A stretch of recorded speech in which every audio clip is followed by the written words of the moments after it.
Welcome to another episode of the I'm Doing Great podcast. I'd like to address every citizen of the grateful nation. Thank you for tuning in. I love it. Yeah, isn't it great? It's so good. It's great. It's great. Just to fill you in, because you have no idea what we're talking about, we were trying to come up with a name for our fans. Like Justin Bieber has Beliebers and Lady Gaga has like Little Monsters and stuff. Yeah. So our show is I'm Doing Great. We don't want to call people graders. That's cheese. Yeah. So we figured someone said, I think it was Tony said, how about the Grateful Nation? I was like, that's pretty cool. Yeah. But what do we call individual fans? Gina asked. I said, how about citizens? They're citizens of the Grateful Nation. I see what you did there. Guys, like this video, subscribe, share it with your friends, hit the bell to be notified. Go to doinggreat.locals.com because after this show, we're going to go to Locals. We're going to answer some questions, but you can only ask questions if you are a paying member. Do it. It's very cheap. I think it's now $5 a month. If it's not now, it should be. So we'll get on top of that. But I'd like to introduce our guest because of the events that happened down in Texas. It seems that the conversation is brought back to, like, whenever something like this happens, guns, gun control, kids in school, safety, defense, self-defense. So I brought in someone who I've been following for a while on social media. His name is Drew Hopkins. He's right there. Say hi, Drew. Hey, how's it going? And he is someone who's very knowledgeable about the Second Amendment, gun legislation, self-defense, any sort of questions that if I was going to ask someone about what's going on, I'd probably ask Drew first. So he's here. Drew Hopkins, welcome. Thanks. That's a pretty tall order. I'm nervous now. I better have the big answers. shoes to fill now. Yeah. Shouldn't be nervous. I see what you're saying online. So, if you're able to repeat that and, expand on it, I think that'd be probably helpful to a lot of people who watch our show who probably, aren't too engaged in gun culture or are new to maybe owning, their first gun or something like that. These, I think, are questions that a lot of people will have, which is why I brought you on. So why don't you go ahead and just, what do you do? I shoot guns and I shoot videos. If I simplify it, currently I work full-time for a company called T-Rex Arms. We're a bit of an unconventional company within the defense industry. We make holsters, we make plate carriers, sell a lot of body armor to civilians, and the main thing that we do though is create a ton of educational material, tons of inspirational and educational shooting videos, essentially. And so what I do there is I'm the media producer there. And so I have a team of dudes, videographers, editors, and we produce all of the media that you see come out on all of our platforms from, million plus YouTube subscribers, massive Instagram following, all the stuff on our webpage, from the product videos to the vibe photos on the page to the newsletter graphics that go out. It's a lot of stuff. Yeah. We have a small team of about 5 dudes, and it's pretty fun. I mean, you can't complain about getting paid to shoot guns all day. Well, we don't shoot guns all day, but we shoot guns a couple days a week and then make, sick videos of it. Yeah. So they do. So cool. the one thing that I admire about T-Rex, which is wildly known, is that their customer service is something that, for whatever reason, isn't replicated anywhere else.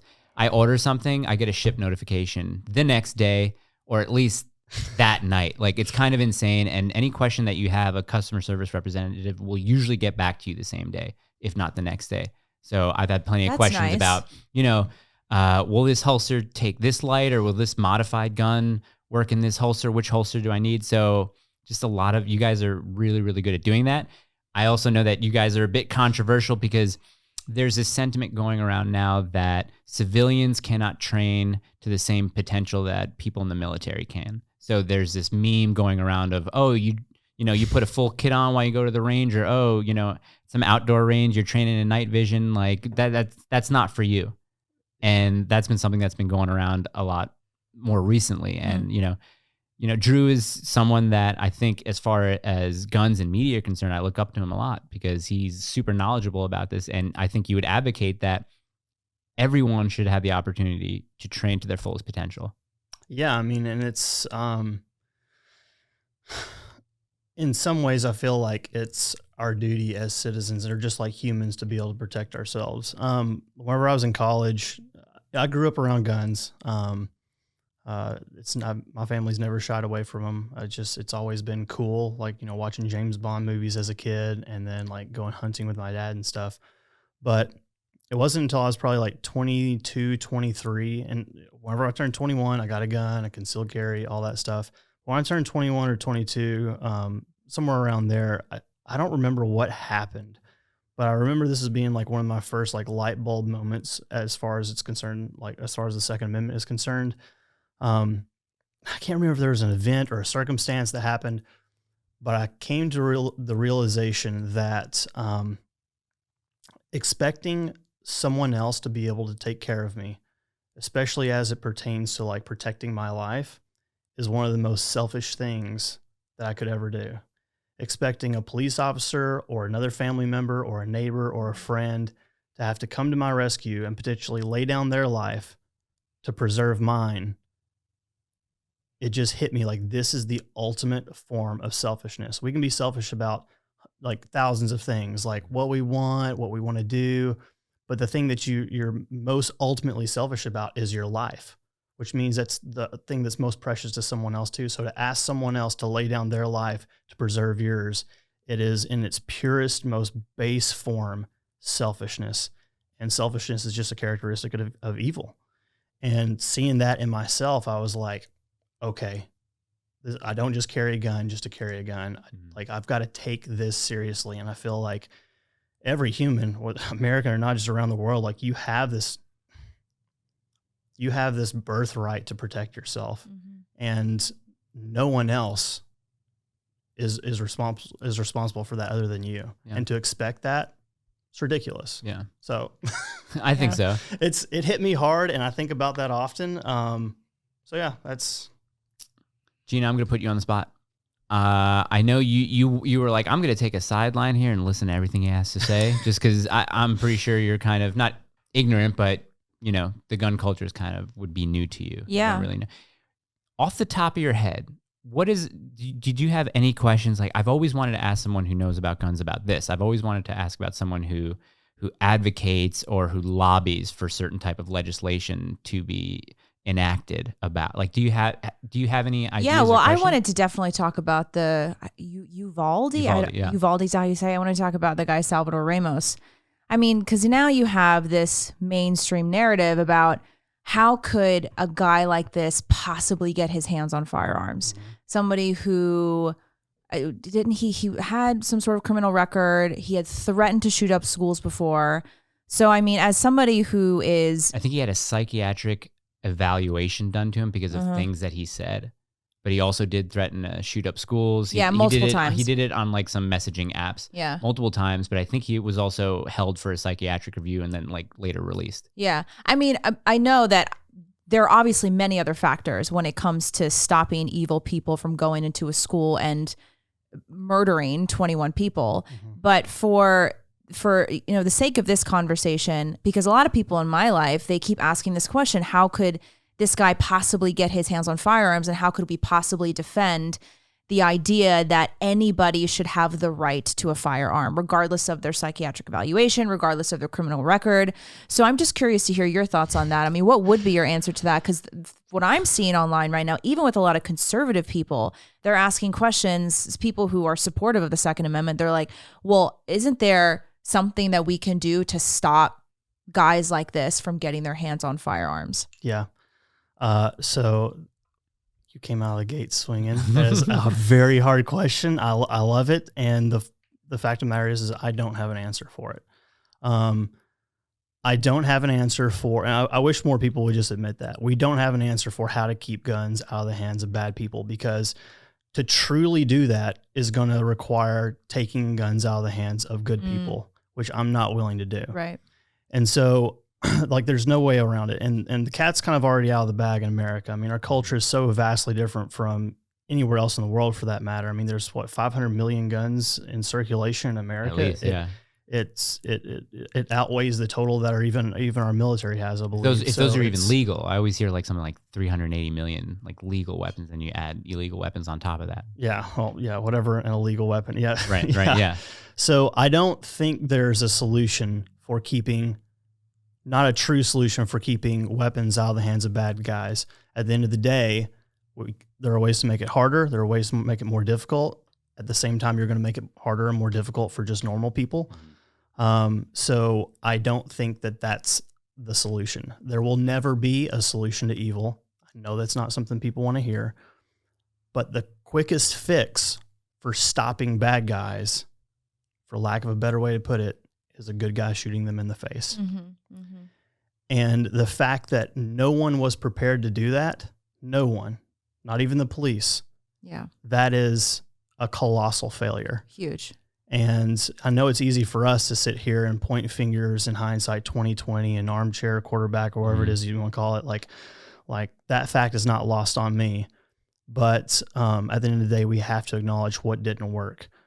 And I don't think gun laws prevented this. Obviously, they don't work. Right. And then just the SOPs that the cops were operating under, even if they violated them or didn't do what they should have done in an active shooter situation, like everything just like broke down. And that's just on the service level. The breakdown goes even further. Like if you look at like what caused a kid like that to do what he did, there's something else wrong there on the individual level. Right. And then you can go down to the family level. Yep. And this sounds crazy, but like, okay, so the cops failed, the family failed. Well, what else failed? Okay, well, let's look at school board policy. Let's look at the school policies, right? Like, why is it that teachers have to give up their right as just a normal, like, breathing human? Why do they have to forfeit the right to be able to protect their own lives whenever they go to work? It makes no sense to me. And the policies that made that happen, you know, those aren't by accident either. That's like generations of failure to teach like the coming generation, like the importance of being able to protect yourself. Like it's compounded failures over dozens, if not hundreds of individuals, it's failures of policy, it's failures of state, and it spans timelines, it spans generations. It goes way, way further back than any of us can even control. I think the quickest fix, if this somewhat answers your question, the quickest fix is to equip and train people, those that want to be trained, those that want to be equipped, not everyone, to put bad guys down. So talking about training people, one of the colossal failures of that shooting was the way that the police handled the situation. And they admitted that. And they admitted that. And they lied about it and tried to backtrack and everything. Because I was telling you yesterday that I interviewed this very interesting guy. His name is Trevor Thrasher. I was writing an article that just got posted today. It's in the link, and we'll put it in the description here too. It's an amazing name, by the way. Isn't Trevor it? Thrasher. Right? Wait, that's his real name? That's his. I mean, it's got to be his real name. Yeah. I like this guy. I don't know who he is. I don't know why he would make it a stage name, but he's like a special ops guy. He's been training police officers for a long time, and he said when he teaches law enforcement how to handle these kinds of situations, what you never want to happen is for it to turn into a barricade hostage situation.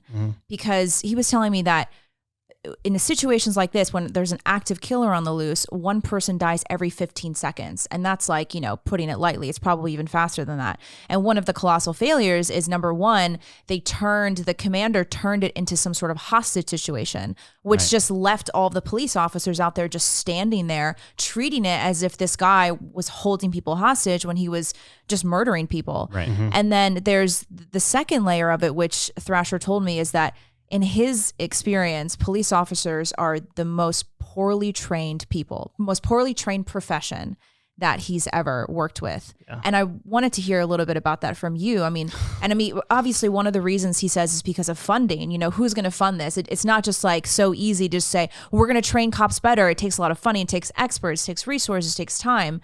But I wanted to hear more about that from you, because it's a sad thing to even hear that. Yeah. So he's not wrong. I'm just a dirty civilian. I don't have any military or law enforcement background. I'm just a normal dude who decided to take like my life and my security seriously. So keep that in mind. Take everything I say with a grain of salt as it pertains to law enforcement. But being a civilian, I think a lot of times going into like the gun world, we put these guys on a pedestal that have some sort of experience that we didn't have. And that's okay for the most part. Like, we look at former military guys or police officers as like cooler, right? Like they're better than us, like right? The pinnacle of knowledge. Exactly. Yeah. And and that is very true for a lot of them. Some of them absolutely have a wealth of information. They know what they're talking about. They're passionate about communicating that knowledge to other people and helping them learn. But one of the things that I found out, and I'm sure you found this out too, diving into the gun world and the Second Amendment world, is that standards are way lower than what we think.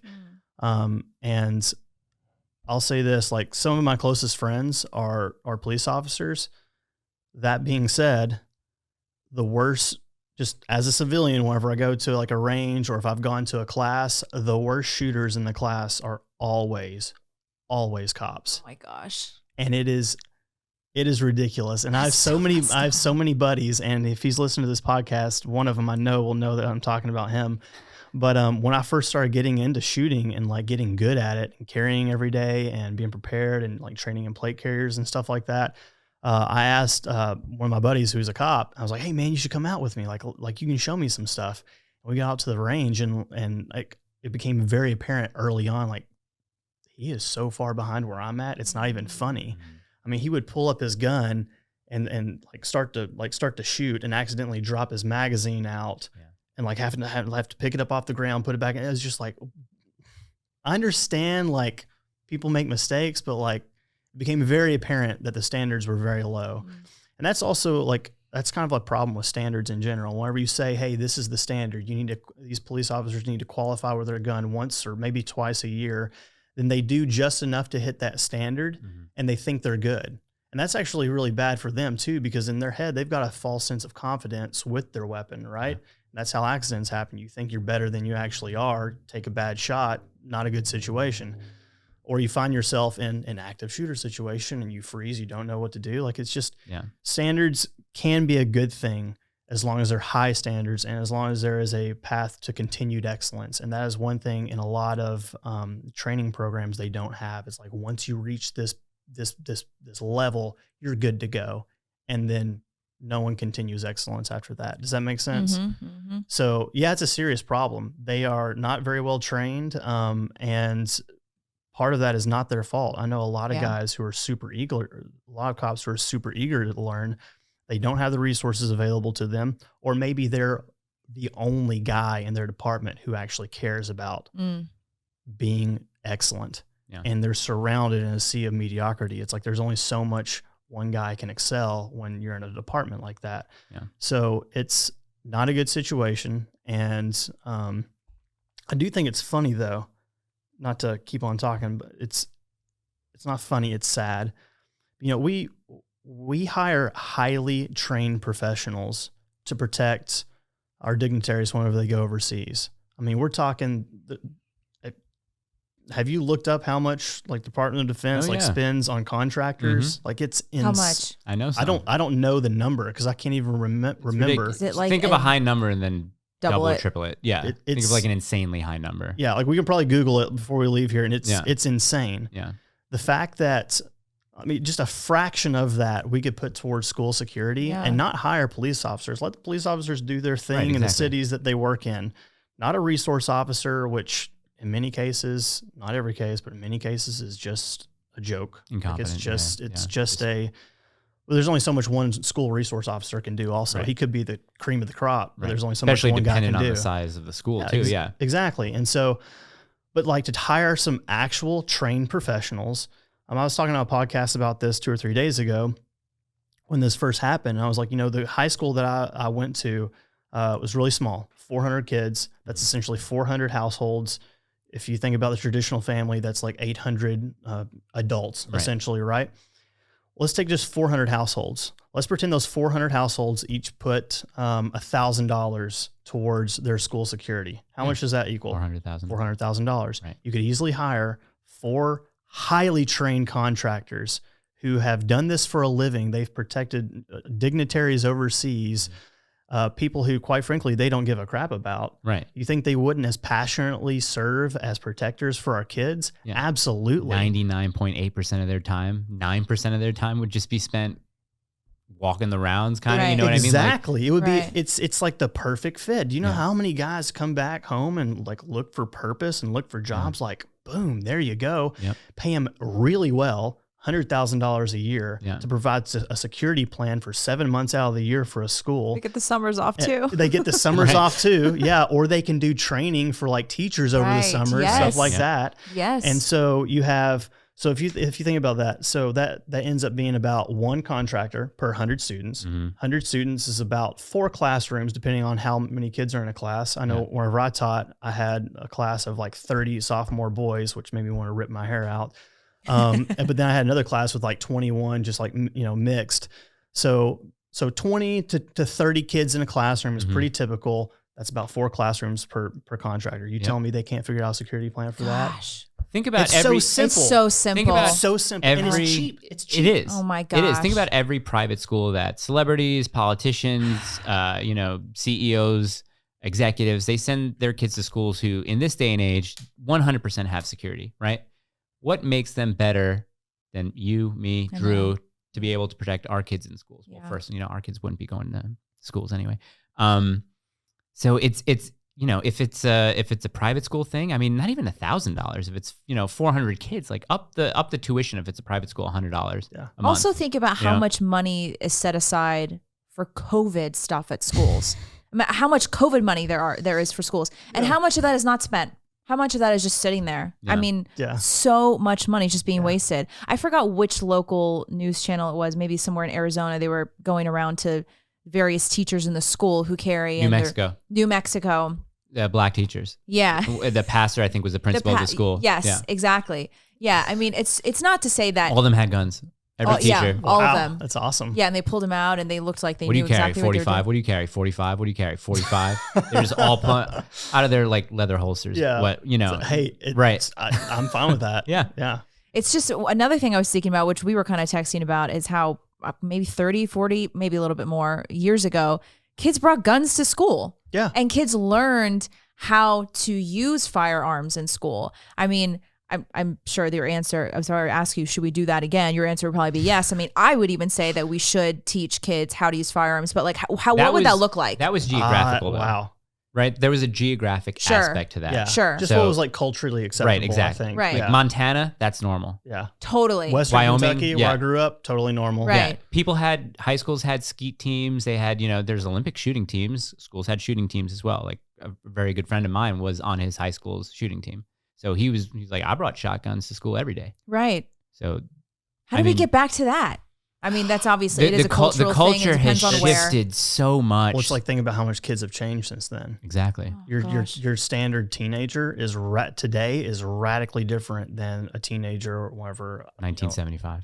Or even 1980, 1990. Yeah, 1990. 1990. Like, I feel like that was like We're the last generation. 90s. Yeah, I Yeah. feel like the 90s was where like after that they just went off a deep edge. Like, Someone had mentioned this in, I believe, the Man on the Street. Someone had said that's because our parents have failed us because they were so comfortable, being a boomer. They were just so comfortable in that they didn't really have to worry. And they were like, no, boomers let us down because they had good parents. The greatest generation, people who went through the Depression and World War II, though they had good parents, they had a comfortable life. They don't necessarily now care about the current generation. They don't care about it, but they're just saying that something's different. You know what I mean? Yeah. Like, I think about my high school. I think about my elementary school. No security measures. Same. Even, I graduated high school 2002. It was 2 or 3 years after Columbine. But still, like, I don't even think any security measures were implemented. We never had a security officer on our campus at all. We didn't either. We had so there's Columbine, and right before that was Heath, right, in Paducah, Kentucky, which was like 45 minutes from my school. And I remember before the Heath shooting, there were kids with like shotguns in the back of their pickup trucks. Really? Like on the rack, on the rack. Like it was no big deal. Yeah. So how do we get back to that? I have no idea. It's going to be a long road, but I mean, right now teachers can't even carry. I will say, and I'd like to know what you guys think about this too. Sure.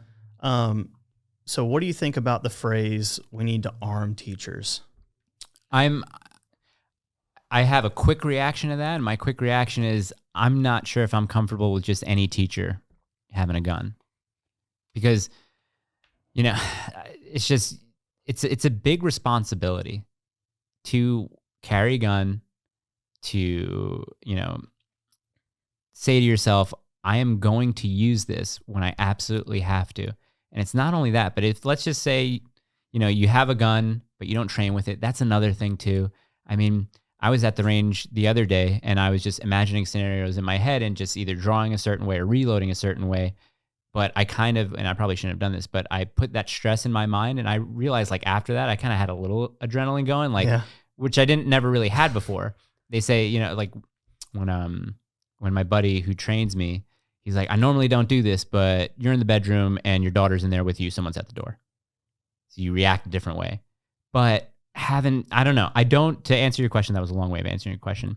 Initially, I don't know if I'm too comfortable with that. I think that the right person is the person who volunteers, who understands what type of training he needs, and then to really understand the fact that if anything does happen, you might have to take a life, or your life might be taken in the process. That's how I feel about it. Yeah. Yeah. And I think when it comes to teachers, I mean, it should be the people who are trained and who feel comfortable carrying a firearm. Those are the teachers who show. But I mean, I think that it's important to offer the training to teachers. Like we were talking about having 4 very skilled guys whose job it is to protect the school. And then during the summers doing some kind of training program, something that's offered to teachers. Because I mean, if you think about what's the classic teacher, you think about the traditional quintessential teacher. She's just like kind of a middle-aged woman who was just like really sweet. She's there to teach history and literature. And like, she didn't get into that profession to learn how to use a firearm, you know? Sure, yeah. And so that's kind of who, like the person I think about when we're talking about most teachers. Like, here's my main problem. This person, Sari Beth Rosenberg, who's like a teacher. She has a PBS show. I challenged her to a public debate. $1,000 is still up if you want to do it. Oh, who is this? She said this. So let me get this straight. All year, they've been screaming about how they can't trust teachers. We teach CRT. We are groomers. We are indoctrinators. But now they trust us enough with a gun to protect kids from the next mass shooter? I don't trust you. I do not trust you, and I don't trust any teacher who puts sexualizing, you know, it's kids. I say it's because I don't want to, you know, use the wrong pronoun. It's kids over their safety or over their actual education. No, I don't trust you with a gun. Absolutely not. Yeah. If you take the initiative though and say, actually, things that have happened have changed my mind and I want to pursue this in the right way, then maybe I might root for you. Yeah. But like, no, the way you are treating our kids. What's her name? Her name is Sari Beth Rosenberg. No, the way that you treat our kids and how selfish you are about indoctrinating them with your own beliefs does not make you the right candidate to have a gun anywhere. I don't even want a gun anywhere near you. Yeah. So, well, like, I think we all know how important phraseology is. Like the way that you put something matters in terms of like public perception, right? Yeah. So I remember hearing that from, you know, as soon as anything like this happens, you have conservatives and people being like, oh, we need to arm our teachers. Mm-hmm. And, you know, the first thing that I balk at is like, why would I force teachers to carry guns? That sounds like a terrible idea. Like, right. Why don't we just stop preventing grown adults from being able to protect themselves? It's that simple. Yeah. Like, that's pretty common sense. Like, why? Because you walk into the building, you no longer have the right to protect your own life. I mean, when we talk about a teacher, there's good ones and bad ones, but you know what? They've all been through the same thing. I know because I did it. I have my teaching certificate. They go to college. They drop tens of thousands of dollars to get into student debt. They take a bunch of classes and jump through the hoops. They go and do their student teaching. Mm-hmm. They finally get their teaching job. Then they have to do some kind of continuing education. Like in Kentucky, it was called K-TIP. We had to like create a portfolio, show how we did for like a full year of work. And then we have to continue by getting our master's, right? There's like, it's not necessarily an easy thing to do. They've had to put a ton of time and effort into it. And as a reward, they get to go to work where they can't protect their own life. Yeah. It's ridiculous. Yeah. We don't ask anybody else to do that. And the idea that like, I'm of similar belief, like, well, let me say this. I'm of similar comfort level with people owning guns. Like, do I feel more comfortable with like you who train, like being around me with a gun than I do, you know, whoever that lady was? Yeah, I feel more comfortable. I don't think that you or I have any more right to do that than she does. Correct. But the fact of the matter is that untrained people are walking around with guns all the time around children all the time anyway. Like go to a mall. Yeah. Go to a grocery store. There's there's children around. There's people that are untrained that have guns and like nothing happens. So like the idea that like someone who's untrained with a firearm, that's a teacher, that's in the classroom, is going to cause more harm than good. The possibility's there, but absolutely. Right. But is it worth it? In my opinion, could be. Yeah, could be. But you're definitely going to not I don't want to prevent the good men and the good women who genuinely want to train and to take this responsibility seriously. We can't keep on crippling their ability to respond to these threats. Yeah. And until we are ready to give them that right back, beef up security. Yeah. Period. What are the laws in Tennessee in terms of teachers being able to carry inside schools? I mean, because that was in New Mexico. That would probably vary from county to county. Right. Yeah. Yeah. So, like, do you know what it is here, Mike? No, I don't. I don't know what it is here either. What about where you are? It depends on like the difference between public schools and private schools too. Like I'm sure private schools have their own policies, but I'm sure that they might have to coincide with county law about, I mean. I'm fairly certain that it's not legal anywhere in Tennessee. I could be wrong, but I don't think it is. I know in Kentucky, where I got my teaching certificate and where I did my student teaching and everything, it was not legal for teachers to carry in the workplace. My dad, it was actually funny because, my dad is hardcore Second Amendment, like carries everywhere, that kind of thing. And as a teacher, like it infuriated him that he couldn't, protect his classroom. We had 2 major school shootings, both within 45 minutes of our school. There was the Heath massacre or the Heath shooting, I think in I want to say the late 90s. How many did that kill? I want to say like maybe 8 or so. I could be wrong. It was a long time ago. Then of course, Columbine was the big one, but that wasn't close to us, obviously. Right. But the other one was just a couple of years ago at Marshall County High School, where a kid came in and killed people. And so, my dad was just like, this is ridiculous. Why? I am highly trained. I know what I'm doing. I'm a good shot. I have a responsible mindset. Like he's not crazy or unstable. He's wise and able to discern threats from non-threats. Why can't I carry a gun? Like it's just absurd. And so he got to the point, and he and other teachers got to them. I'm not going to throw them under the bus because some of them are still teachers right now. My dad's retired, but he would park his truck in such a way that it butted right up against his classroom. And he always kept one window, the window closest to him, he would prep and prepare to get out of, which my dad in his later years, it's going to be a hard time fitting out that window, but at least he had a plan. Right. And then he'd have to get back into the school. And because the plans they're teaching, at least a lot of the active shooter programs they have for teachers are an absolute joke. It's like, here's how you lock your door. Oh my God. And if someone gets in your door, here's how to use a textbook as a weapon. Here's how to barricade. You're kidding. No, I'm not. I wish I was. How is the door unlocked? Every time you see a movie or every time I'm in a classroom, what always happens? Like you got to knock on the door because the door is locked. Well, it's not an easy thing to get into a class. Like, I don't get it. The Uvalde door was wide open. Yeah. At Robb Elementary School, the door was not only unlocked, it was wide open. Weird. Which the teacher that did that, I mean, as much as it's like you're just, stupid, that's going to be a hard thing for her to live with, or him, whoever it was. See, my dad always says whenever he can help it, even if he's not allowed to carry, he conceals and carries everywhere, because he always tells me, he says, it's much better I ignore it. to have it. Mm-hmm. And if you have to use it, you're much better getting in trouble for using it than putting yourself in a situation where you don't have it. Yeah, that's why I carried in college. Yeah. It was like, there's a sticker on the door that says I can't. People say, well, exactly. if it has the code on it, then it's like a legitimate sign. It's like, it doesn't matter. It's a good indicator of where I don't want to spend my money. Yes. Yeah. Which true. Is, your dollars talk a lot, and people are like, oh, what are you, one of these people that protests things, that calls for boycotts? Like, not all the time, but yeah, I'm not going to go into somewhere where, they diminish my ability to protect myself or my family. Like, and nowadays I still I'm in there anyway. They don't know. Yeah. They don't know. I don't know. Well, now, oh boy. You outed yourself. You got to bleep all that whole part out. Yeah. Let's get into some questions. Oh, good. We've got a bunch here. Good. The first one from Kelsey Blair, which I do believe we've answered this before. So, hey, you got your question answered. Is it actually feasible to equip all schools in the U.S. with top-notch, well-trained security? Yes. Yeah.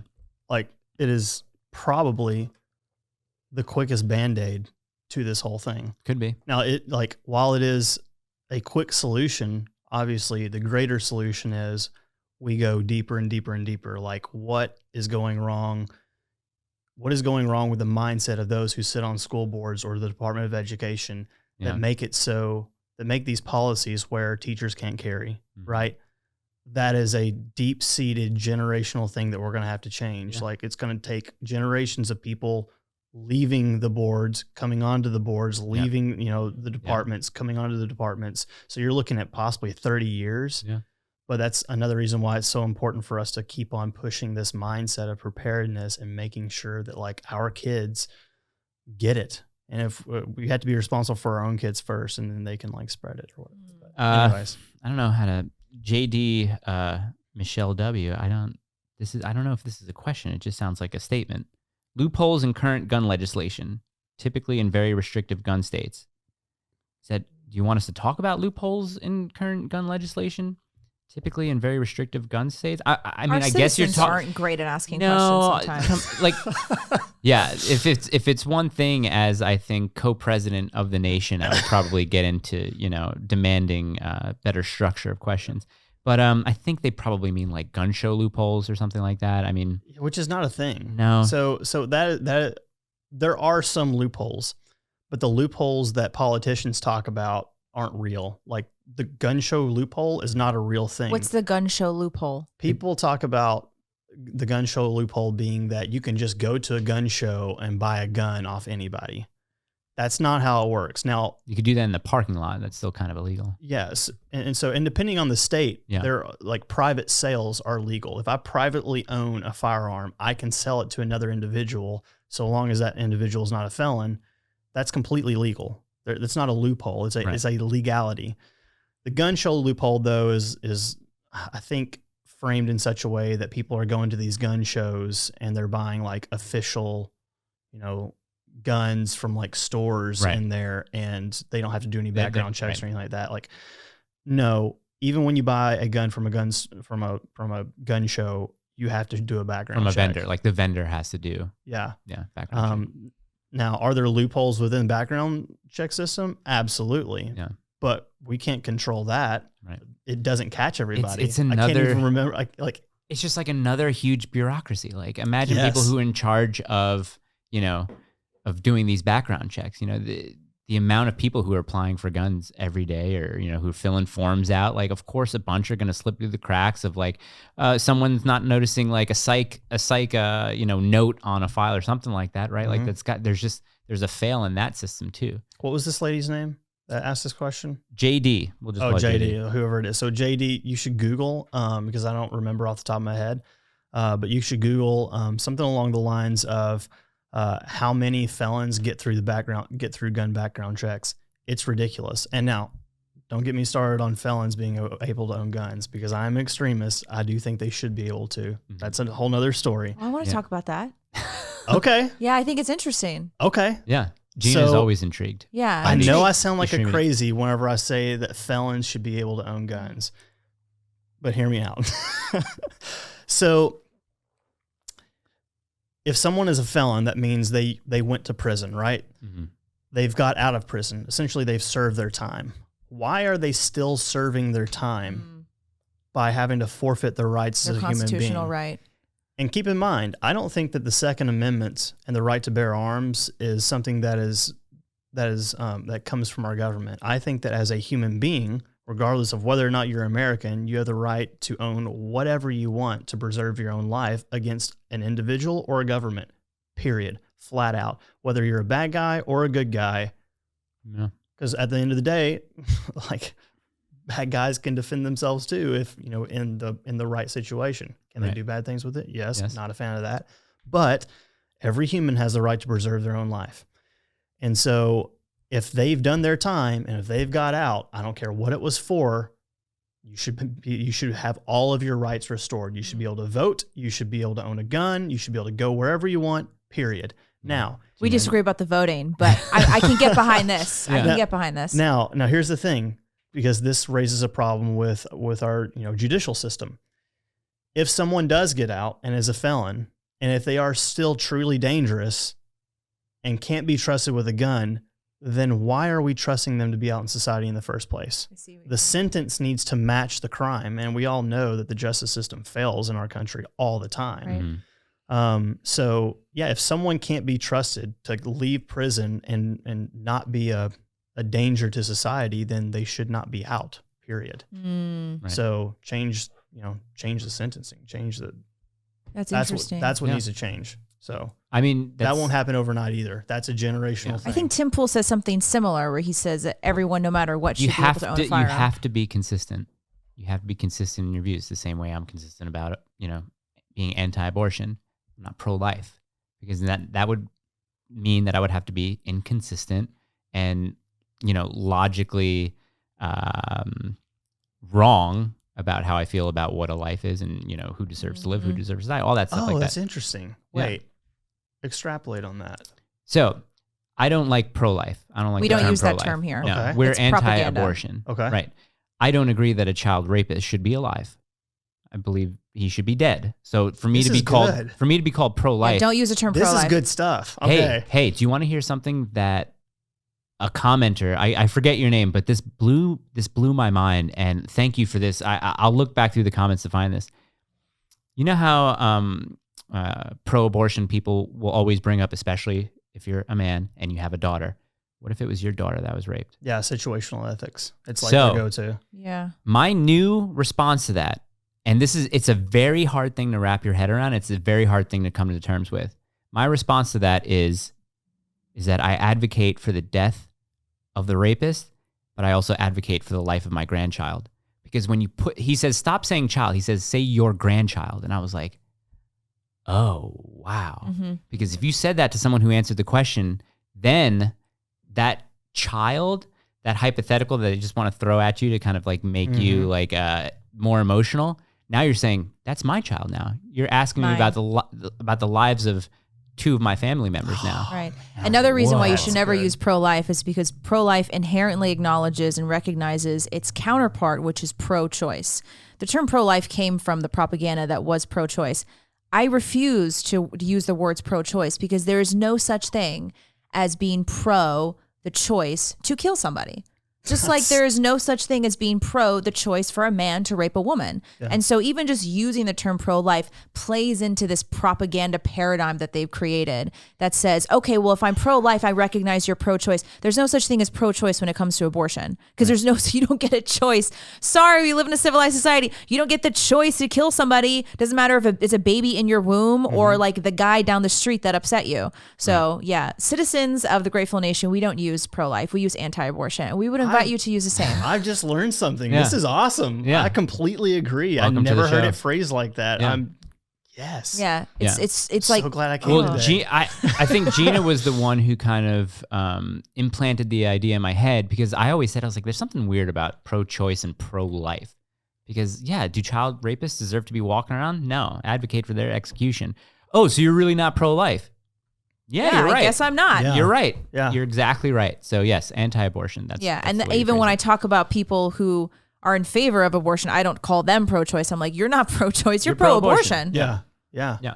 Moving on. Taylor, how do you say? You've asked the question Sorry, before. whoever asked the last question. Taylor's, yeah, sorry about that, JD. Taylor Sahara Alexander. Oh, that's a lot. Okay. Is there a possibility that this could have been set up by the FBI? It's always There's always the possibility. always the possibility. Don't Right even get on. me started Well, on Buffalo so- shooting. Well, Yeah, yeah, but come on. someone was saying, I think the White House isn't calling for an investigation into the shooting, but they will call to investigate your grandmother for being allowed into the Congress, into the Capitol, walking around and taking Yeah. pictures. Or they'll Yeah. call the FBI to investigate a piece of rope hanging from a NASCAR garage. Yes. That Yes. warrants a visit from the FBI, but the deranged dude threatening to shoot up kids. Was not Parkland, the priority. Parkland shooter was known to the FBI, correct? Yes. Yep. What did they do about it? Yeah. So it's definitely possible. I feel like this one, though, in particular, I lean on this one. I lean more towards this wasn't an FBI setup. You think so? Yeah, just I don't pure evil and incompetence. I think that I feel like this one falls within that vein. Yeah, That does not mean I feel the same way about other shootings. Right. Other shootings seem almost like overtly intentional. right. Yeah. And just too picture perfect, especially the one in Buffalo Mm-hmm. a couple weeks ago. Even the video itself is so sus, it's not even funny. Like I shoot for a living, and I shoot videos of People shooting for a living. And some of the talent that I have on screen is literally some of the best shooting in the country. Like you've seen Lucas shoot, like his ability to like transition between targets at different ranges and distances is like lightning fast. He always gets accused of speeding up video because they're like, there's no way that he shoots that fast. So like I'm aware of what level of training equals certain performance, and the shooting performance of the bad guy in that Buffalo grocery store shooting is insane. Like I've never seen anything like it. Either this dude trains all the time or he's got some aimbot software in his brain. I mean, he was, first of all, he was shooting all iron sights. There was no optic. There was no red dot. And he's doing target transitions on guys. He was wearing a GoPro the whole time, apparently. He's not actually aiming down his sights. He has the gun up and shouldered, but he's not looking down but in the iron sights. And even if he's hitting moving targets, I didn't want to watch the video. So the first lady that he shoots, and this is, I hope I'm wrong about this. Well, I don't know. Maybe I hope I'm not wrong about this, because I think, to me, it all looks fake. Yeah. To me. Right. So I don't hope I'm wrong about it, because that would mean people actually did die. But anyways, I think you know what I'm trying to say. Yeah. But like the first person that gets shot, there's like first of all, everyone who gets shot, there's a gray plume of smoke that comes off the front of them. Okay. That's not what happens when you shoot a body. Right. Like, what happens when you shoot a body? Well, either it's just going to go into them. Sometimes there can be some like backsplash, right? But a lot of times it's going to go through them and it's going to spray out. Okay. It just depends on the type of rounds he was using. But every single person that was shot, and you can slow it down. I slowed it all down frame by frame. I dropped it into DaVinci Resolve, boom, boom, boom, frame by frame, the whole thing, smoothed it all out and everything. And it's like the first person that gets shot, she gets shot in what looks like to be a little like name badge, but it's the perfect size for a squib, which is in Hollywood. You'll time those with the timing of a shot of a gun, and it will pop like someone's getting shot. I mean, it looks exactly like it. I might be wrong, but I know what to look for, and it looks exactly like that. He double taps, boom, boom, hits her right here. She starts to go back, hits her on the top of the head, and then off behind her, offset, is a dude who is loading her trunk with groceries. He just ragdolls, just drops on the spot. So it's called a collateral, like whenever you shoot someone and it goes through and hits somebody else. But typically people are in a straight line when that happens. And even though the bullet can hit something inside them and deviate to go a different direction, it's very, very rare for that to happen. So he just goes ragdoll, almost like it was timed to be perfect. Shooter transitions to people probably 30 yards down and just perfect shots, perfect cadence, like they're getting stitched up. Whoa. And hits two of them. And then so you didn't see it? No. I mean, it was a lightning fast reflex back to the dude who had like just went ragdoll behind the car. Right. I mean, just perfect. It was like, it's like it was a computer. You know, when a human moves, there's some momentum and slowdown. Right. This was I mean, his shot, he transitioned and had 3 perfect shots on this dude who had ragdolled and was on the ground. A small person who's on the ground is a small target. And again, gray smoke. And as he's running up to go into the grocery store, there's no blood anywhere. Not in that entire massacre video is there a drop of blood anywhere. Even the part where he's standing directly over the person, he just reloads and he puts a final round into them. The dude was wearing a face mask. The face mask blows down from the concussive blast of the round, right? And something flies out from underneath him, like it looks like smoke or something, and then just like disappears. There's nothing there, which is exactly what would happen if you shot a blank round. Because blank rounds, they actually have some powder in them. They don't have a projectile, but they do have some powder. If you shoot them too close to people, you can hurt them. Yeah. Make them deaf. But that's exactly what would happen if you shot someone with a cloth face mask with a blank round. Is their mask would blow down, the papers around them would blow away, and there would be no gunshot hole. There was no wound. There was no wound in the guy's face. There's no wound in the guy's neck. No blood coming out anywhere. Nothing. The whole thing is sus. Yeah, Larry Johnson. And let me say, watching. this is a personal opinion. Yeah. This does not reflect on anybody that I work with. Right. This is, and I may be totally wrong about this, but I've watched that 1,000 times. I've slowed it down in post and checked it out. It does not add up at all. I think we can talk about it and have a conversation about it. There's our first strike. Well, Thanks, Drew. Sorry. You never want to think that something like this is faked. You never want to think it. No, I'd feel like a total jerk, right? Right. No, I don't want to downplay the death. I don't want to believe you Sounds either. like you've watched it a lot, though. Well, the first time I saw it, I was just like, this guy's an incredible shooter. Like, no offense, but and you look at the guy, like, he's a total loser. Yeah. He's wearing clothes that don't even fit him. He's not Not fit. in shape. He's No. not in shape at all. He's got, quite frankly, garbage gear. Yes. Like his I saw his rifle. His rifle is trash. Like the dude doesn't know what he's doing. Yeah. Like he's a loser. And he's going in shooting all these people like a professional? I don't think so. No. Whoa. Here's another question, because during the live, someone was like, "Did you see what type of guns the shooter in Texas had?" And I was like, "No." He was like, "He had 2 Daniel Defense ARs," and I was like, "Yeah, so?" And he was like, "Yeah, the 2 of those combined were like 5,000." I was like, Yeah. I have a Mark 18 with the optic, just the optic and the rifle alone. Forget other accessories and other modifications you want to make. It's right around like $2,800, and they're like, how does he have the money to buy 2 rifles? He works at Wendy's, was driving like a brand new truck. He lives with his grandparents. High school dropout. Yeah. Yeah. And 1,500 rounds of AR. Mm-hmm. 223. I read that. 223. I Yeah. saw 345 rounds of 5.56 So it was 60 maybe. full mags. Yeah. Yeah, that makes sense. The So how number's much checked. is that? Well, no, 60 30 times times 30. 60. 180. 1,800. I'm so dumb when it comes Wait, to math. 60 times 30 is 1,800. I'm sorry. It's 1,800. I took all my math in high school, right, so no, like I not haven't had math 180. in forever. 60 times 3 is 180. 60 times 30, add the zeros, 1,800. Yeah, that's a lot of rounds. And his truck was brand new, right? It was supposed to be a nice truck. Yeah. Listen, I don't want to spend time talking about conspiracy theory or that Sure, much, though sure. what you were talking about, like, But we kind gotta of ask the interested in question. checking. Right. Is Yeah. the FBI involved? It's the person who asked the questions. Listen, it's your fault. all I want to say We is got that into I'm this. super happy with my life and I love my family and I'm non-suicidal. Yes, We same thing. we all love our lives, right? We Yep. love our life. Yep. Speaking of that, Steven Zimmer wants to know, what can we do in terms of mental health to help prevent school shootings? That's a whole another episode. It So starts in the family, I think. Not to simplify a very complex issue, but you'd be surprised how far being a friend to someone will go. Oh yeah. Mm. Yeah. Like,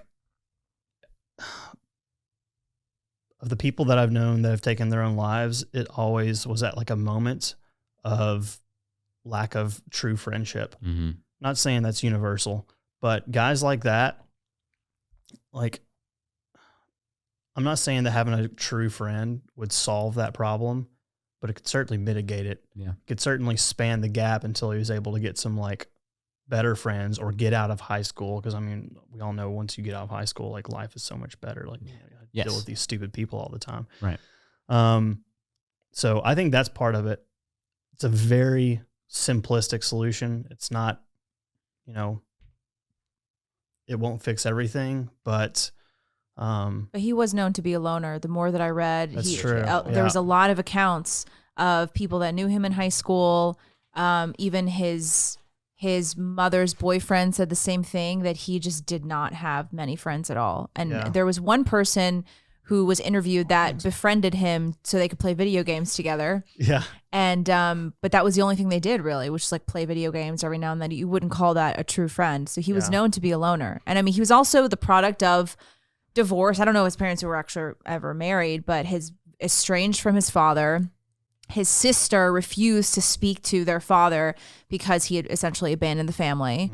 The mother was living with a boyfriend who like wasn't really involved in his life. I mean, so there are a lot of factors when it comes to mental health. And I mean, we can go really deep into this. I mean, the more that I read, like Dr. Mercola, I don't know if anyone follows him, but he talks a lot about research that says that maybe sound like a conspiracy theory, but people like to say that there's a chemical imbalance when it comes to mental health issues. A lot of doctors believe that's just not true, that mental health issues come from lifestyle choices, that mental health issues come from, I mean, of course, modern lifestyle choices, the way that we live, sedentary, staring at screens, never outside, eating the wrong food, but also your family structure. It comes from the people around you. It comes from how your mother and father raised you. And so I think all of that fits in too. And this guy is like the perfect example of it, because everything that we're talking about, there are markers. There are a lot of markers. Yeah. And not saying that like every kid who has parents that absolutely love them isn't going to be an angsty kid or isn't going to do stupid things, but sure does help. Yeah, definitely does, I think. Especially when you talk about like compounding factors. Like it was not like he just checked one of those boxes. It was all of them. It was all of them. Yeah. So that's why there's this, I forgot who said this, but it's like there's no such thing as white privilege or rich privilege or whatever. It's the only privilege that really exists in life is a 2-parent home. That's like the ultimate privilege that a child can have, is having both parents at home. I'm hearing so much good stuff from you guys. I'm so glad. Like, Take it all. It's yours watch now. the show. I'm going to Subscribe. steal all these little nuggets of wisdom. Take it. You should. Just okay. You're a citizen now. Caress Lopez wants to know what state is faster / easier steps towards gun ownership.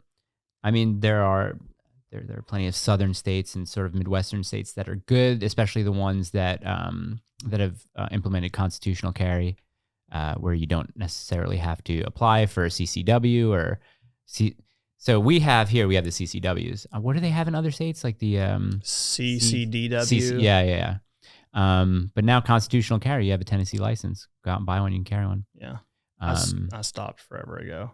I used to get my concealed carry license whenever I lived in Kentucky. Yeah. And then when I moved to Tennessee and changed my driver's license, they're like, you'll need to get a new concealed carry license. Yeah. I'm like, I'm not doing that. I'll just be illegal. And I did. Right. I just carried illegally for forever. I was like, I'm done paying for permission to do something that is a birthright. I'm just done with it. Yeah. And, And so now it's actually kind of nice in Tennessee because it's like they actually recognize that.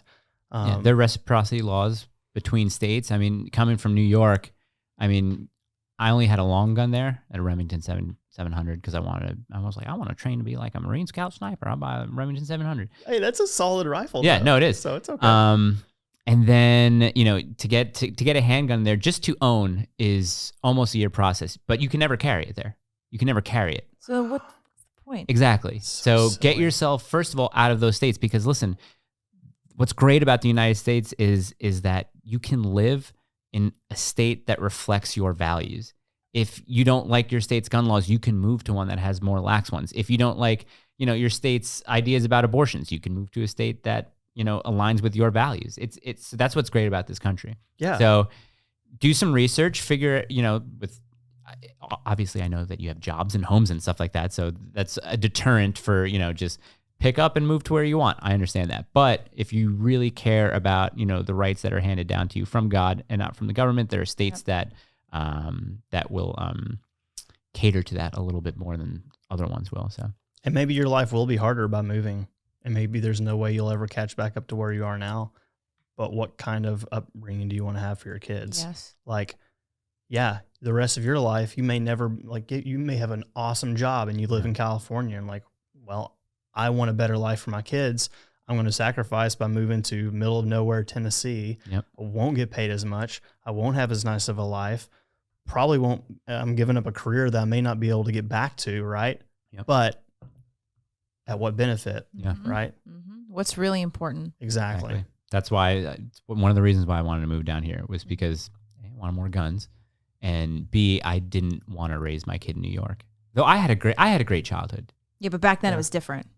Yeah, back then it was a little bit different, but then as an adult, you kind of see what you want for your kids, and that wasn't a place. Well, it's the same thing with homeschooling too. People are like, well, I can't homeschool because I work, or me and my wife both work. It's like, you're right. That is a sacrifice you're going to have to make in order to get the life that you want. You're not going to make as much money. Right. At first anyway, until you figure it out. Like someone will have to stop working Yep. in order to homeschool your child. You're right. It's not going to be easy. Yep. But almost all the time, the right thing or righteous decisions, because sometimes there's multiple ways to do something that are the right way to do it, they come at a cost. They do. And the cost is Quite usually literally. making things harder for you. Anyways, I'll shut up. So. No, not at all. Man with many hats. He wants to know, how can I buy a cannon? Oh, I'm pretty sure you can just make that. You can make a cannon. Yeah, it's not illegal to have a cannon. Yeah. Wait. You can make one? Yeah, you can just make cannons. Yeah. I also believe if you get very down to the fundamentals of the Second Amendment, I think what the Second Amendment expressed was that the founders at the time, the founders wanted its citizens to have the same weaponry as a standing military. In that case of an invading army, militias, civilians had the same modes of protection that an invading army had and that its own army had. And then we say, well, they had muskets back then. Yeah, they didn't have Twitter back then either. So, as with times, if you ask me, do you think you should be able to own nukes and attack helicopters? Yeah. Tim Pool says yes. He just went viral for a clip. He thinks that you should be able to have biological weapons and nuclear weapons. Well, here's the thing. When Joe Biden says weapons of war, or any politician says weapons of war, a knife is a weapon of war. A Sig 9mm, weapon of war. Your freaking, what do they call the entrenchment tool? The entrenchment tool. Yeah. It's a weapon of war. E-tool. Right, your E-tool. Yeah. So, don't tell me that it starts at ARs and that it ends at, a machine gun. I don't want to hear it. I want a tank. Yeah. I'd like a tank. I mean, think about the amount of resources someone would have to develop a nuke in the first place, right? You're talking, no one's building reactors in their backyard. Well, there are dude who's angry that works at the post office that wants to exact revenge on all of his coworkers. He's not going to have the resources to build a nuke, right? Yeah. He could possibly build a bomb, but he can do that right now anyway. Right, exactly. Did you see Ted? Yeah, Ted. Oh, Ted K. The movie with the dude from District 9? Yeah, Charlton Copley. Yeah. I turned it off. Okay. It was just a bad movie. Okay. Did you like it? Yeah, I liked it. It's okay. I just thought it was a bad movie. But I'm weird. Yeah. I recognize that it's an odd movie. Yeah. So the show that was on, I don't know if it was Hulu or Netflix, about the series. It was a limited series about the FBI catching him. Manhunt. Yeah, I think it was called Manhunt. Yeah, that was good. That was entertaining. Yeah. This movie was a little kind of avant-garde, and it was very it was like indie for the sake of indie. Yeah, it was just it was. I didn't care for it, but someone I was getting into a conversation with a Brit. And she was saying, I don't understand why you guys need to have guns. It doesn't make any sense. These are such a low hanging fruit. Right. These are killing machines that can kill so many people at the same time. And I said, okay, now do trucks, vans, airplanes, and bombs. Mm-hmm. Now do that. Yeah. When I was interviewing Trevor Thrasher, he said, I don't ever like to use the term active shooter. He said because active killer is much more. He's like, because the most people I've seen die is by a car or a vehicle. On the man on the street, I didn't include this because I wasn't holding a microphone. I was just talking to some guy. A guy and his kids came up to me and he was like, "Are you guys talking about the shooting?" I said, "Yeah." He's like, "Well, where are you on that?" And I was like, "Well, what part?" And he was like, "You think teachers and you think that we should all be able to have guns?" I'm like, "Yeah, kind of." And he's like, "What do you think about the second sentence in the Second Amendment?" And I was like, to be able to shall not infringe. He's like, no. The second sentence. And I was like, a well-regulated militia. What do you think about that word? Regulated. And I was like, yeah, regulation. What of it? You're forgetting the next sentence. Be it necessary to, what is it? Being necessary to preserve the state? What's the Second Amendment? It's actually kind of sad they don't have this memorized. Yeah, no, we should. What you're talking about though, to preserve a free state. Right, to preserve a free state. Right. Yeah. So exactly, I'm like, what do you think about the sentence after that? To preserve a free state, that it's the obligation of every citizen to have the capacity to do that. But then he pointed to a car and he was like, "What about that? That's well regulated." And I was like, "Man, more people die in car accidents and by cars every year than guns." He's like, "You sure about that?" I'm like, pretty sure. Yeah. Pretty sure. Do you know how many kids were killed in instances where the driver was drunk last year or 2020? I think it was 267. Do we ban alcohol now? Yeah. Okay, please. A well-regulated militia being necessary to the security of a free state. Right. The right of the people to keep and bear arms shall not be infringed. Simple. Shall not be infringed. It's you always whenever you get into an argument or a discussion with a progressive, a leftist, a liberal, they want to throw the buzzword regulation at you. You hate regulation. It's like, well, no, I don't. I regulate my household. Well, what you're saying you'd form a better school board And I was like, well, yeah, I think that a school board should be mostly comprised of the parents who are willing to put in their time to make sure that the school runs the way they see fit. They're the taxpayers. Their property taxes are paying for the schools. Oh, so you're saying they would regulate decisions? And I'm like, yeah. So you like some regulation? Yeah. Got me. That meme. Yeah. Here's a question that I think you can answer, and I can answer this too, but I give it to you. Angie, 1024, are AK-47s more dangerous than other rifles? No. I mean, the round possibly can do more destruction, but not really. No. It's just scary looking. It looks like the terrorist gun. Right. So that's been a Hollywood thing, and thanks Russia for ruining that one. In fact, like between an AR or an AK, I've shot both a ton. Mm-hmm.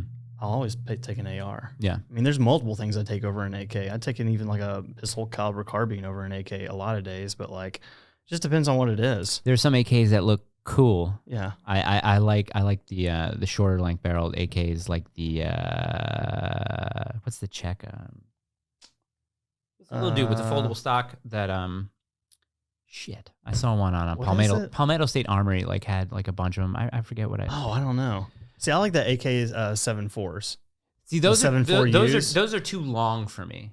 Well, no, so the 7.4s, it just means it's a 5.45 version. So it shoots a smaller round that's similar to like a 223. Okay. So, and it's super cheap, super controllable.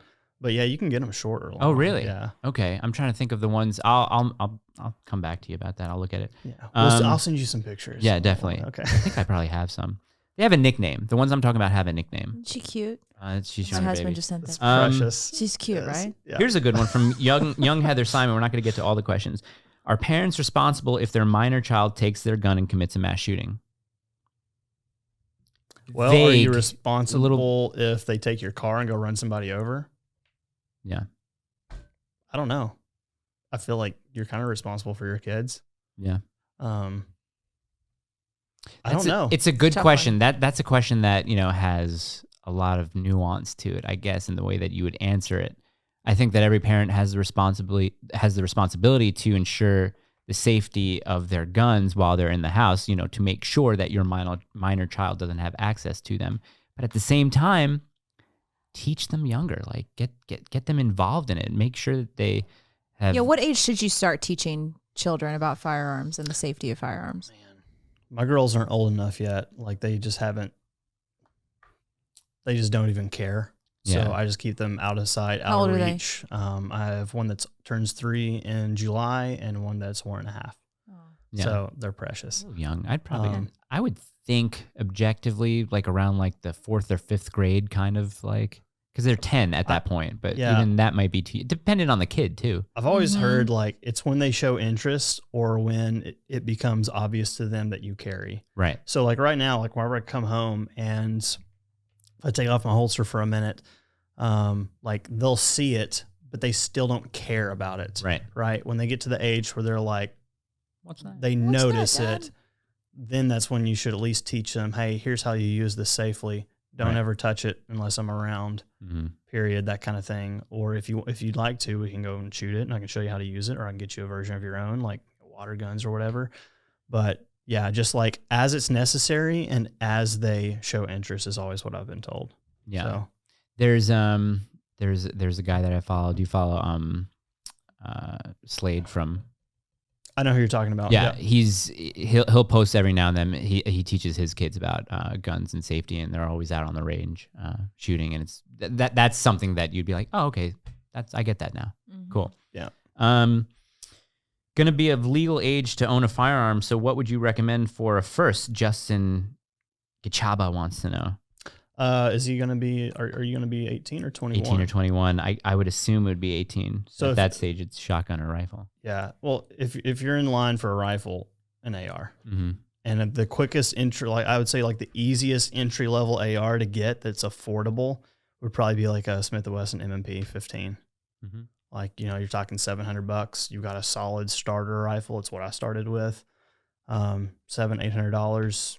Add $200 optic to it. Sling for $40, weapon light system for $100, Streamlight ProTac HLX with pressure pad, and then like a $20 grip, you're looking at, right around $1,000. You're good to go, and you have a top of the line AR to train with for like 5 years. There you go. To answer your question, if you're turning 21, just get a Glock 19. If you're actually getting a pistol, just get just a stock Glock 19. So it's not going to do anything. It's just over there hanging out. Oh, now I see it. Okay. I see it in your bag sometimes. Yeah? Yeah. What do? You always like, I pet it. She dry fires in here when you're not no, looking. see now we have an out of context Instagram, so that's gonna get cut out. For sure. I already know your answer to this, but Kyle Par 145 wants to know: would you support training before being allowed to purchase a gun, something similar to a CCW class? No. There you go. No. Saint Wave, because even the untrained have a right to defend their life. Yeah. Yeah. I would encourage it. Yes, highly encourage it. Saint Wave 33, I think we DM. What are the statistics on gun owners and accidental deaths from their own firearms? It's somewhere between like neglect, like kids grabbing them when they're not. It's less than 3% of all deaths from firearms. So when you subtract, so they're around like 46,000 per year. This is on average. And I think the latest data was from 2020. 46,000 deaths by guns, over 50, I think it was like 56% of those were suicides. So you take that off, you have somewhere around like, 23,000 or something like that. And then 1% of 23,000, that's 2,300 people. It's still a lot. But yeah, I think it's like 1 to 3% is like accidental negligence. Sucks, but yeah. It does. Well, every accident with a firearm happens with a loaded firearm. Yes. So yeah, like maybe be more careful about unloading stuff. Like be hypersensitive to like what you're doing with your gun. Like always err on the side of caution. Yeah. By the number one rule is if you're handling a firearm, you always have to treat it as if it's loaded. Never point it at anything, even if it's empty, that you don't want to put a hole through. It's like the first rule, I think. Yeah. Those rules. I double and triple check. Like you would think that by now I'd be a little bit more comfortable, but I still double and triple check my chamber anytime I'm actually unloading it or dry firing it. That's when I'm paranoid about it. When I'm in my office at home and I'm just doing like, just mags and like racking and just like pointing it to get the dot on things in the office. I'm like, shit, okay, good. And then like 10 minutes later, because I'll slap a magazine in there, it's just out of habit. You don't want to. First of all, for people like us, we know we can feel the weight of things. We know like, okay, this is a magazine that has rounds in it. This is a gun that has rounds in it. But still, I'm still hyper paranoid about that. Because you hear stories about people who are messing around, boom, negligent discharge. I know a guy that shot himself in the foot. Oh, geez. Who literally shot himself in the foot. Literally shot himself in the foot. Scott, if you're watching this, I'm sorry. So best part about it was he was a wildlife preserve manager. And so, we gave him hell about it when we found out about it, right? But he was shooting something with a scope and had his foot propped up. At least that's how the story goes. And his height over bore, of course, his scope cleared his toe. Oh, no. But the barrel was pointed directly at the toe, shot it, and like came out the top. Pretty sure that's how the story went. But yeah. And so, we never let him live that down. So he doesn't have a toe anymore. Well, he still has a toe. It's just like a nub. Oh, it's split. It's just like it split open. It's all been packed back together and sewn up. But it's like it's like the intricacies of what can happen, because you could be on the range and shooting, and you can have what's the what is it called? Take gun up, shoot, nothing happens. So you eject it, but that round can still go off. One where they're like, if you like a hot round or something, or are you talking about a squib that like gets stuck inside the barrel? Yes. So like, so the actual round gets caught in the barrel, and you can have problems with that because the next round in can blow up the gun. Yeah. But I'm terrified of that. Yeah. There's a word for it, because I was watching YouTube videos on like how to spot it, and it's a certain type of click, because when you inject the casing to it, you see that, the pin hit that. It's just crazy. So it's like all the intricacies of like what can go wrong. Like it feels like a plunger almost. It feels like you're trying to push a plunger down a barrel and it just like sticks halfway. Mm-hmm. That's what it feels like. Oh boy. I've had some guns blow up in my hands before. It's really? not fun. Yeah. It was always bad ammo. Mm-hmm. Yeah. Never the gun. Brittany Reyes. not for gun control, but why do you think it's worked in other places? Australia. First of all, Australia, whenever they tapped the gun buyback program, over 60% of the people in Australia kept their guns. Not everybody was required to turn in their guns. But again, I mean, also Australia has the population of like Southern California. yeah. Yeah, it's So it's population also matters. Population, culture. It's not ingrained in their constitution. They don't they're believe a nanny state. Right, exactly. Yeah. They don't believe it's. So I mean, I don't know if I think it's worked. I don't know, because I mean, I'm sure people are still dying of gun violence it's like, over what, there. What does it accomplish? Like, what is the goal? Is the goal to stop gun crime? Right. Or is the goal to stop crime in general? Right. Because the last time I checked on Australia's like crime rate, murders and rapes and robberies have not gone down since they pressed for gun control in the late 90s. Yeah. Like, it hasn't gone down. No. So what does it accomplish? It's only stripped the people of their ability to protect themselves against other individuals and the government. I mean, look, like you said, they're a nanny state. They're a slave state, essentially, and they don't even know it, or else they're just complicit in it. Like, that's their culture, is a culture of submission. No offense, it just is. It is. And, look at how they ran the COVID stuff over there in Australia. I mean, it was, they were on house arrest, essentially. They controlled their lives. Well, what could the people do about it? Absolutely nothing. Mm-hmm. So. Yeah, they're arresting people for walking on the sidewalk in the park without a mask on. Yeah.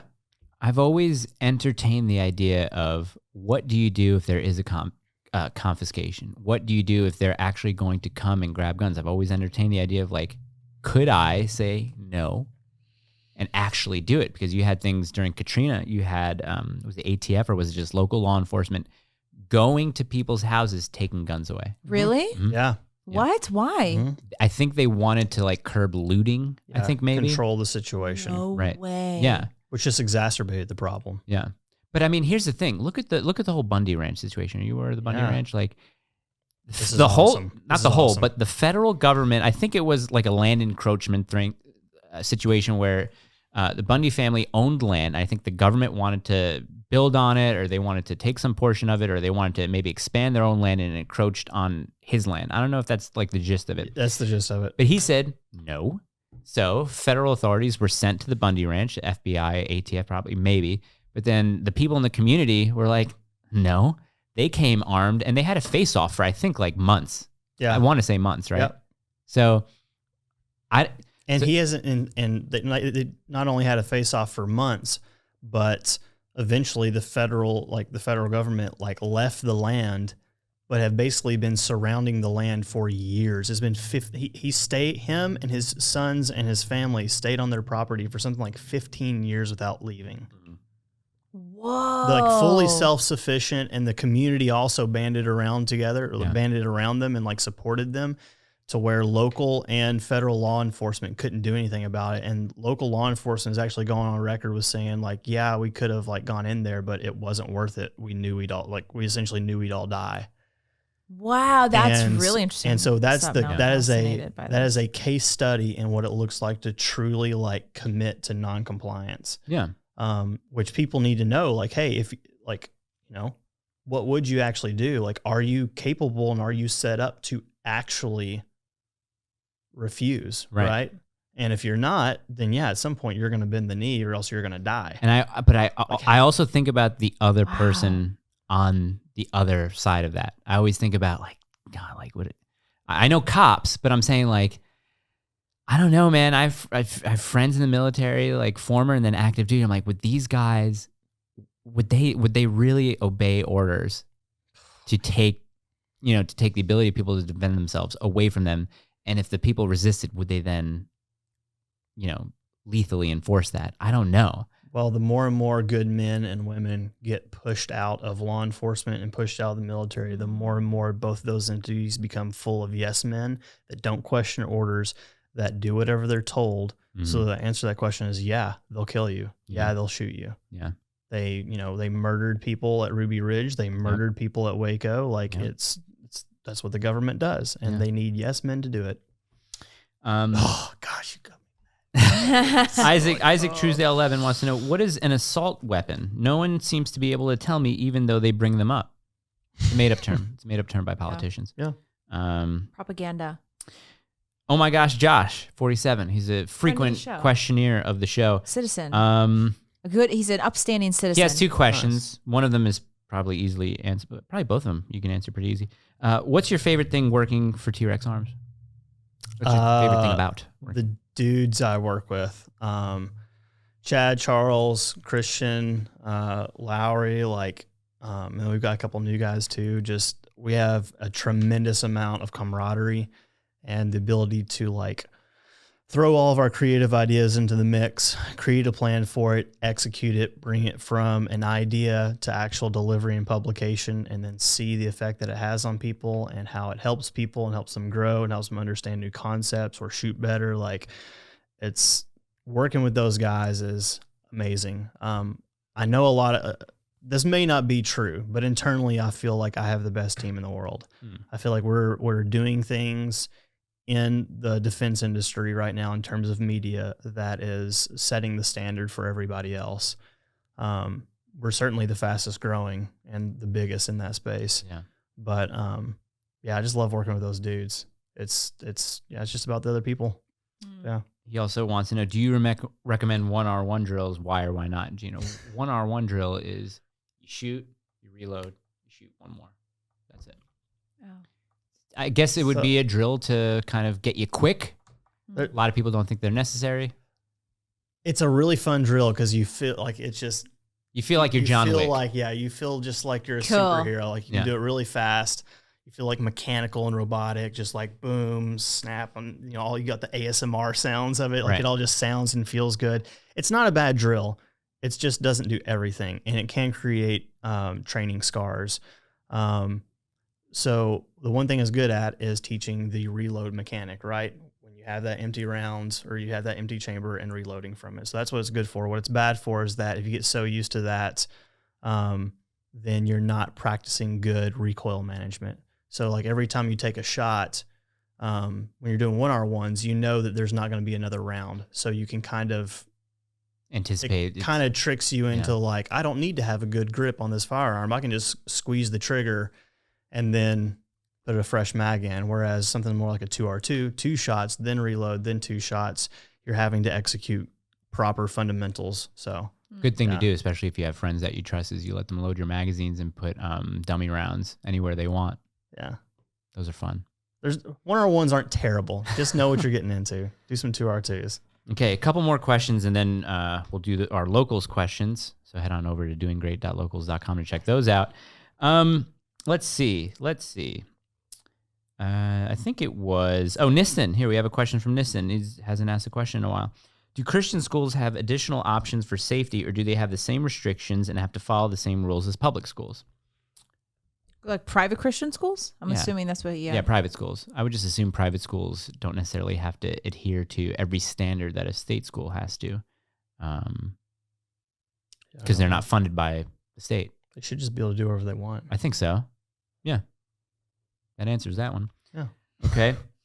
How do you feel about non-residents being able to own a gun, rifle, shotgun, pistol? That's from Ben Charchoki. A lot of our followers have such weird names. Yeah. I think I kind of answered this. I think every human has the right to defend their own life. Mm-hmm. So as uncomfortable as that makes me, it's the nature of the game. But if we're worried about, are they talking about illegal immigrants? What are they talking about? I think non-residents. Well, my husband's not a citizen. Yeah. Yeah, he's not yet because he's from Brazil. Okay. We're in the process of doing our marriage paperwork. Yeah. So it's we talk all the time about learning how to shoot, and he's like, I can't legally own one, and I'm like, yeah, but but I can. Yeah. This is America. We're a country of criminals. So, yeah, no, I don't have a problem with it. But if someone does have a problem with, more the illegal side of people who shouldn't be here, right? Right. Well, that raises another issue. It's kind of like the whole, should felons own guns? Right. Well, if someone's not trusted to not be dangerous, why are they out of prison in the first place? It's okay, well, if someone shouldn't be here in the first place and you don't want that person who's not supposed to be here legally to own a gun, well, you need to go back to the root cause, which is, why are they here? Right. So, yeah. But if they're here, at the end of the day, they're a human being. Yeah. So, Yeah, it's a tough one. A lot of people might not like that, but That's why you need to be able to shoot them in the face if you need to. logistical consistency in that too. Lil Stinky, he was big on the live stream the other day. I'm sorry, what? Lil Stinky? Lil Stinky __. Okay. Cool name. Okay. Where I live, you have to have a license to conceal carry. So my question is that constitutional? No, it's not constitutional at all. Nowhere in the Constitution does it say you have to have a piece of paper that recognizes your ability to defend yourself.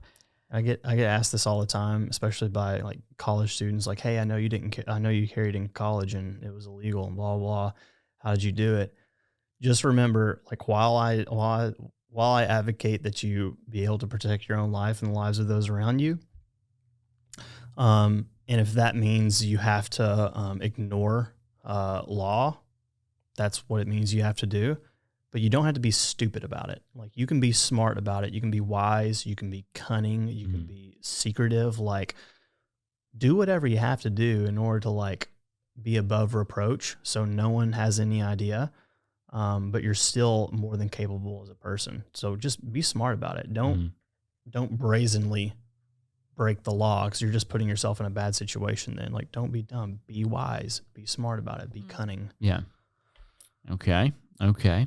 Where's it? Am I going to get you guys kicked off for advocating that people break the law? Probably. Okay, Yeah. I'm sorry. It's all right. Just It was worth it. bleep it out. Well, no, not even that. The ideas that you express are the ideas and opinions of your own. Yeah, They don't necessarily reflect the show. that's right. They don't. And I will say, follow the law. Just follow a higher law, which is the human law of being able to protect yourself. I like that. Period. Yeah. I like that. Yeah. I mean, what's the worst that can happen is this video is not going to be Or in able other to words. be monetized. Yeah. Here we go. We'll do this last question. Cheap Sweater wants to know, opinion on 3D printed guns. Is it the 2A future? Yeah, you think It's hot. so? It's hot. Yeah. Yeah, it makes me excited. What about it? Get into it a little bit. Well, think of how many cool guns we're going to be able to make now that we can 3D print them. Yeah. I mean, it's just rad. It's also completely unregulated, and it is a politician's absolute nightmare. I cannot wait to watch them jump through hoops trying to talk about something that they don't know anything about in the first place. Right. But now it's like, we're going to ban plastic. How are you going to, like, are you kidding me? Like, how are you going to ban this stuff? Yeah. What It's a what else pipe are we going to dream. put it in our bodies? Yeah. Plastic, microplastics. Yeah. Yeah. So you hear about that? Which I part? think we all eat the about food. a plastic bottle's worth of plastic every year or something like that. Oh, Nice. Yeah. I didn't know that's what. Yeah, I heard something about people eating food that had some kind of microtransmitters in them. I thought that's what you were talking about. Oh, that too, probably. Maybe. Anyways, I might have heard the wrong thing. I'm excited about 3D printing guns. Yeah. It's awesome. Have you ever shot a 3D printed gun? I haven't. No, I No? really want to. We have a ton of 3D printers at the shop, and it's not illegal in most states to manufacture your own firearm. Mm-hmm. So you can make it yourself out of plastic. You don't even have to serialize it. The only reason why you'd have to serialize it is if you intend on selling it. Right. So yeah, go make your own guns and practice with them. Yeah. It's great. That's what did you see that what's that foreign news agency? There's like an independent Popular Front. I never heard of them. Oh, they're awesome. So check them out. They're actually very left leaning, but Okay. for the most part, they pretty much just like report the news. But they did a fantastic news report on 3D printing in Europe and how people are doing that in order to be able to just own guns to protect To themselves. subvert gun laws there. Yeah. Yeah. And it is incredible. So yeah, Popular Front. Check out their 3D printing gun series. It's pretty rad. Cool. Yeah. We're not going to get you in trouble with your job, right? No. Okay, no, cool. They know I'm a freak. Yeah. So- Did you do the were you on the podcast with the guys that do the cartoons? Yeah. Okay. Mitch and Nathan, CBRN Art. Okay, Art yeah. and More podcast. I Yeah. listened to their one with Lucas. I didn't get all the way through, but yeah. Okay, yeah, cool. They're good dudes. pump that Did you podcast on listen? here as well. So so my first interaction with him was he was one of my haters early on. Oh, really? Yeah, because he saw a picture of me like shooting with a half mask respirator on, and people, Yes, the internet the trolls internet is, are. yeah. They're like, look, this guy's just a dirty civilian, and he's trying to like talk about CBRN and chemical and biological radiation, nuclear warfare, and stuff like that. And so he just jumped on the bandwagon with like, yeah, this guy doesn't know what he's talking about. I slid into his DMs. I'm like, hey, dude, like, can you like show me where I was trying to like tell people about how to like wear masks and stuff? And he was like, well, I'll look for it. And he never found it. I'm like, yeah, it doesn't exist, dude. I'm just wearing a half mask respirator because I don't want to get lead poisoning from all the shooting I'm doing. And then we became like really good friends. So really? That's the status of so many people on the internet though. Like it's like they leap to outrage. Yes. Like it's just like the most magnetic thing. And the whole, like, have you guys heard of common enemy intimacy? No. It's like, it's this, I was talking to Travis Haley about this back in September when we were at Copperhead, New Mexico together. He calls this thing common enemy intimacy. And it's the thing that is pulling a lot of the haters together in this country right now and around the world. And it happens whenever you have people that have no true passion in life. And what they gravitate to is being passionate towards being anti something or against something or hating someone. Mm-hmm. And the common enemy intimacy happens when they say, hey, you hate this person? Come over here and hate them with me. And that creates the bond that they don't have anywhere else. This very natural human like need to like connect and be a part of something that better. Explains TDS, Trump derangement syndrome. Yes, it is common enemy intimacy, and it is something that is flourishing on the internet, and that social media has allowed to like really. It's been a catalyst. But can that be a good thing too? If I'm like, hey man, look at all these people killing babies. I don't like that. Come on and dislike them as well. Like, as with all tools, they can be used for good things or bad things. Yeah. So yeah. Yeah, that's interesting though. That common makes a lot of sense. ally intimacy. There. Oh yeah, common ally. Yeah. We've just flipped it now. Yeah. So they could say we're ally too. Yeah. We're not enemy. No. Okay. Well, thank you guys. I'm gonna put your Instagram handle in the description. Cool. So go follow Drew. It's fun stuff. If you want to go learn how to shoot, be like, hey man, heard you on the IDG podcast. What did you say about that? And then just go back and just rewatch the episode, or I'm sure they can ask you a question, right? Yeah. I'm pretty sure he's open to it. So we're going to move to locals now. So thank you guys, and we'll see you next time. Doinggreat.locals.com. See you there, citizens. Bye. Are you going to stick around, or you want to leave for that? No, I got to go. Okay. Oh my gosh. I'm going to do it different. I'm just going to use one camera. Okay.